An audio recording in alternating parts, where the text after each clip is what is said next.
Hello दोस्तों, आप सभी लोगों का CSA biology concept YouTube channel में स्वागत है। आज हम लोग सेल बायोलॉजी के कुछ इम्पोर्टेंट साइंटिस्ट के बारे में डिस्कस करेंगे।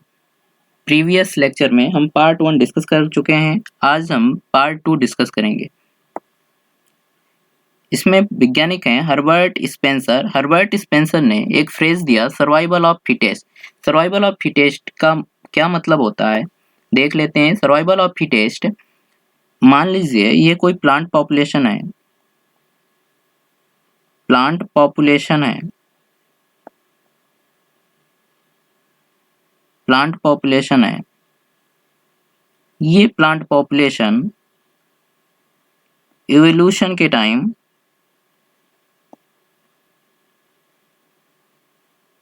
अपने को न्यू एनवायरनमेंट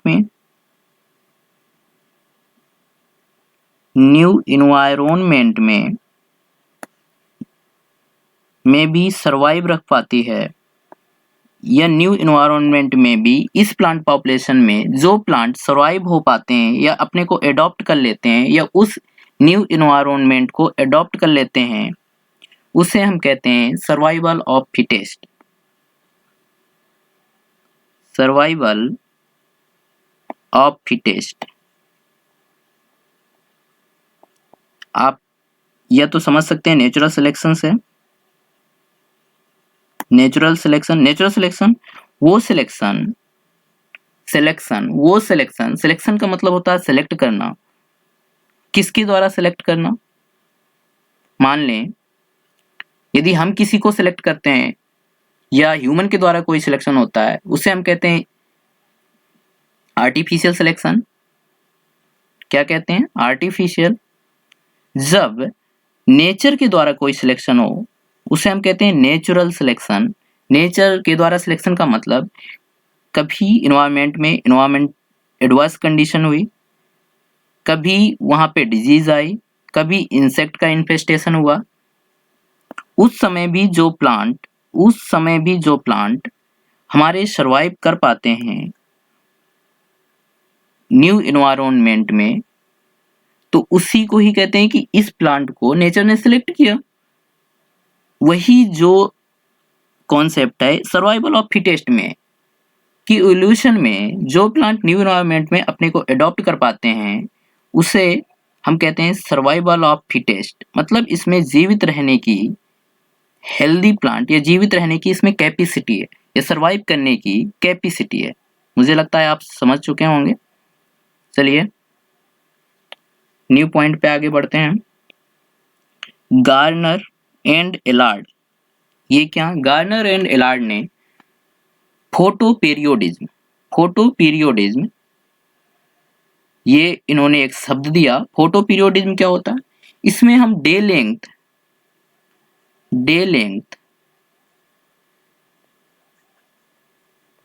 लेंथ का हमारी प्लांट पे क्या इफेक्ट है। प्लांट्स में डे लेंथ का, दिन कितना बड़ा है, 12 घंटा का है, 12 घंटा से लेस है या उससे मोर है, इसका इवोल्यूशन हम कहते हैं।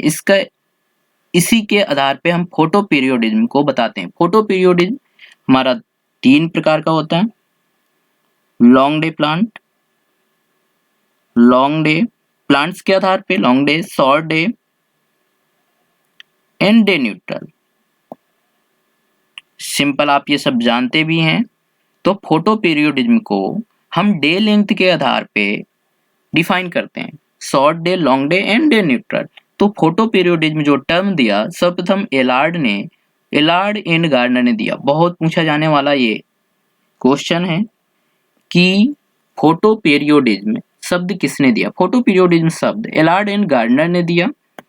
नेक्स्ट पॉइंट है निवासिन जो है, निवासिन ने फर्स्ट टाइम डबल फर्टिलाइजेशन की खोज की। डबल फर्टिलाइजेशन की खोज लीलियम एंड फ्रिटिलेरिया में सर्वप्रथम नवासिन ने डबल फर्टिलाइजेशन की खोज की।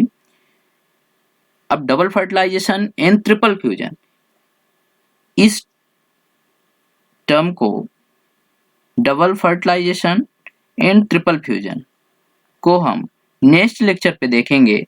यदि आपको कोई कंफ्यूजन या यदि ये टॉपिक में आपको कोई कंफ्यूजन है तो आप मुझे कमेंट सेक्शन में बता सकते हैं, तो मैं ये इससे संबंधित एक लेक्चर आपको ले आऊंगा। Double fertilization and triple fusion क्या होता है, fertilization, double fertilization, triple fusion, इनमें क्या अंतर है, ये हम अगले नेक्स्ट लेक्चर में देख सकते हैं।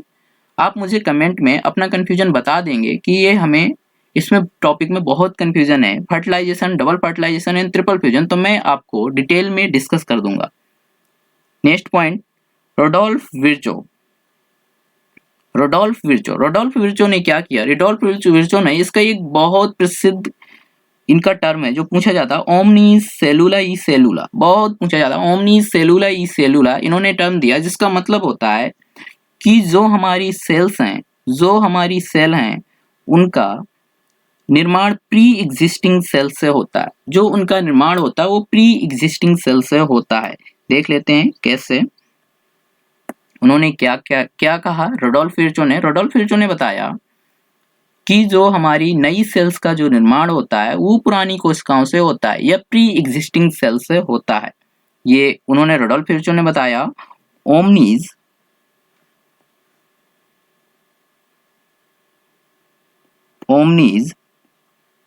सेलुला ई सेलुला,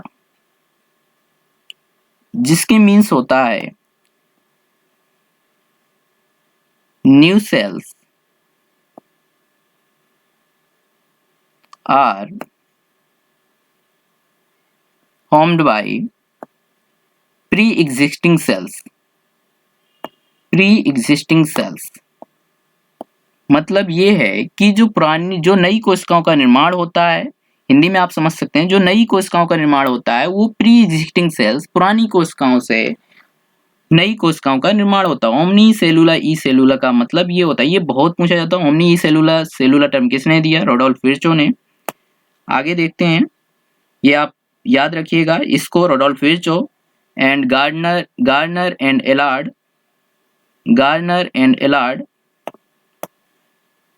नेक्स्ट है फार्मर एंड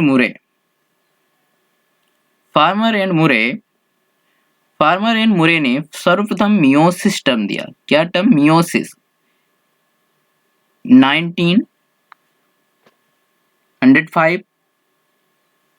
1905 में फार्मर एंड मुरे ने मियोसिस टर्म दिया। हो सकता है आप एक बार ईयर चेक कर लीजिएगा, मुझे इसमें कंफ्यूजन सी लग रही है, आप देख लीजिएगा। फार्मर एंड मुरे ने सर्वप्रथम मियोसिस टर्म दिया। हार्वर्ड एंड पेल्क बहुत पूछा जाता है, हार्वर्ड एंड पेल्क, ज्यादा आप ईयर के उसमें नहीं पढ़िएगा क्योंकि ईयर बहुत है, इसलिए ईयर का ज्यादा ध्यान मत दीजिएगा। फार्मर एंड मुरे ने मियोसिस टर्म दिया एंड हार्वर्ड एंड पेल्क ने सेल साइकिल को डिस्कवर किया। बहुत पूछा जाता है, सेल साइकिल को किसने डिस्कवर किया, ये पॉइंट सबको ही जानते हैं, बहुत पुराना क्वेश्चन हो गया। इस क्वेश्चन को आप देख के चलें, हार्वर्ड एंड पेल्क ने सेल साइकिल डिस्कवर की। Next point, Hartwig, meiosis. अब यहाँ पे आता है मियोसिस की खोज की थी ऑस्कर हार्टविग ने। मियोसिस टर्म दिया था फार्मर एंड मुरे ने। अब आते हैं स्लाइडेन एंड स्वान, सबको ही जानते हैं आप, स्लाइडेन एंड स्वान ने सेल थ्योरी दिया 3839 में, 1838-1839। अगला है, नेक्स्ट पॉइंट है हमारा रॉबर्ट ब्राउन ने 1831 में न्यूक्लियस मतलब केंद्रक की खोज की। किसकी, केंद्रक की। ठीक है, ये आपको पॉइंट क्लियर होगा, बहुत सरल पॉइंट है, ये भी क्लियर होगा। इसको आप देख के चलिएगा। सेल साइकिल को डिस्कवर किसने किया, हार्वर्ड एंड पेल्क ने। मियोसिस की खोज किसने की, ऑस्कर हार्टविग ने। नेक्स्ट पॉइंट हम देखते हैं, रॉबर्ट हुक ने 1665 में एक बुक लिखी जिसका नाम है माइक्रोग्राफिया। ये मैं पुराने वीडियो पे डिस्कस कर चुका हूँ, प्रीवियस जो मेरे वीडियो हैं उसमें मैं डिटेल से मैंने डिस्कस किया था कि रॉबर्ट हुक ने कैसे सेल की खोज की, किसमें की, क्यों की, उनको किस तरह की स्ट्रक्चर दिखी, उन्होंने सेल कहा या कोई और टर्म उन्होंने दिया, उन्होंने सेलुला कहा था, सेलुला। अब सेलुला मीन्स क्या होता है, आप पुराना मेरा वीडियो देखेंगे, प्रीवियस जो वीडियो हैं उनको देख के आप समझ सकते हैं, उन्हें जरूर देखें आप लोग। नेक्स्ट पॉइंट, अब आते हैं माइटोकॉन्ड्रिया। यहाँ माइटोकॉन्ड्रिया की हिस्ट्री दे दी गई है। माइटोकॉन्ड्रिया टर्म किसने दिया, सी बेंडा, बहुत कंफ्यूजन रहती है। बायोप्लास्ट किसने कहा, आर एल्टमैन ने। अल्बर्ट वॉन कोलिकर, इन्होंने माइटोकॉन्ड्रिया को डिस्कवर किया, किसमें, इंसेक्ट सेल में। तीनों पॉइंट को आप लोग याद में रखिएगा, तीनों में कभी कभी कंफ्यूजन हो जाती है, बहुत सरल पॉइंट है। सी बेंडा ने माइटोकॉन्ड्रिया टर्म दिया, आर एल्टमैन ने बायोप्लास्ट का, अल्बर्ट वॉन कोलिकर ने माइटोकॉन्ड्रिया को डिस्कवर किया इंसेक्ट सेल्स में। Next point, Beadle and Tatum.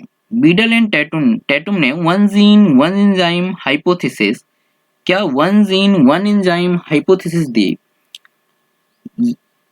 Beadle and Tatum, one gene one enzyme hypothesis, बहुत पूछा जाने वाला कॉन्सेप्ट है ये। One gene one enzyme hypothesis किसने दिया, बीडल एंड टैटुम ने दिया। आपसे मेरा एक क्वेश्चन है, one gene one polypeptide one gene one polypeptide concept किसने दिया, किस वैज्ञानिक ने दिया। आप मुझे कमेंट सेक्शन में इसका आंसर जरूर बताएं। One gene one polypeptide concept किस वैज्ञानिक ने दिया, और one gene one enzyme concept Beadle and Tatum ने दिया, कोलिकर ने इसकी खोज की। बायोप्लास्ट, माइटोकॉन्ड्रिया शब्द दिया सी बेंडा ने, आर एल्टमैन ने बायोप्लास्ट का। एक बार हम रिवाइज कर लेते हैं, देख लेते हैं कौन कौन से पॉइंट हमारे इंपॉर्टेंट हैं। आप ये याद रखिएगा, Spencer, H Spencer, survival of fittest जान चुके हैं क्या होता है। गार्नर एंड एलार्ड ने फोटो पीरियोडिज्म दिया। नवासिन ने डबल फर्टिलाइजेशन बताया क्या होता है, उसकी खोज की। रडोल्फ विर्चो ने ओमनी सेलुला ही सेलुला कहा। इसके बाद हमारे हैं फार्मर एंड मुरे। हावर्ड एंड पेल्क ने सेल साइकिल की खोज की। ऑस्कर हार्टविग ने मियोसिस की खोज की, ये बहुत पूछा जाता। ऑस्कर हार्टविग ने मियोसिस की खोज की। स्लाइडेन एंड स्वान ने सेल थ्योरी दी, आप लोग अच्छे से जानते हैं, नॉर्मल सा पॉइंट है। रॉबर्ट ब्राउन, ये भी आप लोग जानते हैं। रॉबर्ट हुक, माइक्रोग्राफिया, इन्होंने बुक लिखी। इसके बाद आप बीडल एंड टैटुम, ये याद रखिएगा, Beadle and Tatum one gene one enzyme hypothesis दिया। अगेन आप मुझे एक क्वेश्चन यही बताएंगे, one gene one polypeptide concept क्या हो, किसने खोजा। और यदि ये आप जानना चाहते हैं ये वन जीन वन एंजाइम और वन जीन वन पॉलीपेप्टाइड दोनों कॉन्सेप्ट क्या होते हैं, दोनों में क्या अंतर है, तो आप मुझे कमेंट सेक्शन में सजेस्ट कर सकते हैं। Thank you. चैनल को लाइक, शेयर एंड सब्सक्राइब जरूर करें। धन्यवाद।